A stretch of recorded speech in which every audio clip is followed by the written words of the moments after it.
Hi, I'm Carl Albert Tansing.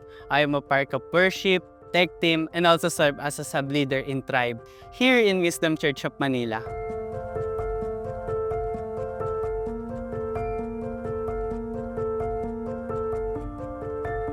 One of my friends in school, I were talking about the Lord's goodness, how the Lord provided all my instrument, kung paano ako naging part ng worship team. I testified to her that my spiritual birthday is on June 12, 2023. That was the first time I started to desire to be part of worship. I want to be part of worship but I don't have any instrument. And then I remember yung verse na Matthew 6:33.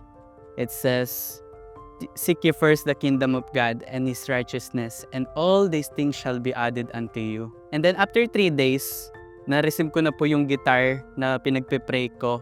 Binigay po siya ng tita ko, and then same happened po sa keyboard na meron po ako na pinagpray ko rin po siya ng 3 days. Sabi ko sa friend ko na ngayon ang pinagpe-pray ko is bass guitar. And then umagri siya sa akin, sabi niya, God will provide. I said to her that, sabi ko dun, I receive it, past tense, nakuha ko na. After nun, pagka-uwian namin, naka-receive ako ng message sa friend ko here in Wisdom Church of Manila.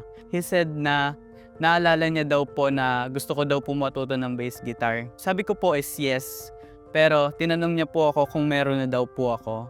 Ang sabi ko, nagsasave po ako ng money para mabili ko na po yung bass guitar. After 3 days, sinabi niya na sa akin na gusto niya mag-seed sa akin, nililid siya ni Lord na mag-seed sa akin para ma-provide na po yung bass guitar na gusto ko. Chinat ko po uli yung classmate ko na pinag-testify ko po yung ginawa sa akin.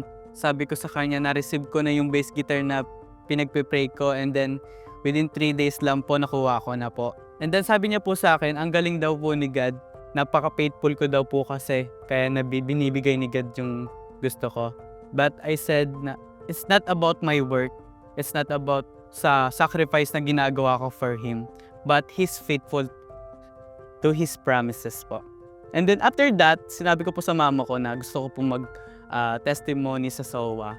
After ko pong sabihin na part ng breakthrough ko yung pagte-testimony sa SOA, nagulat po ako dahil yung boss ko po is biglang nag-bonus po sa amin sa lahat ng team namin. And then hindi lang po yun nangyari, meron po rin nag-commit po sa akin na magsisid po sa akin monthly na tinuturuan ko po ng Word of God sa ibang bansa po. I'm very thankful po kay God dahil after ko pong sabihin yun, super duper dami po na nangyaring blessing po sa buhay namin. At nakakatuwa lang po dahil yung buong family ko is nagte-testimony po sa blessing na tatanggap nila.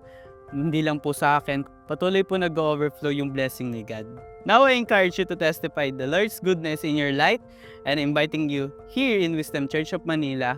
Nagpo-provide kami ng solutions, strategy, hindi lang sa nagagaling sa aming pastor, kundi sa nagagaling sa salita ng Diyos. See you!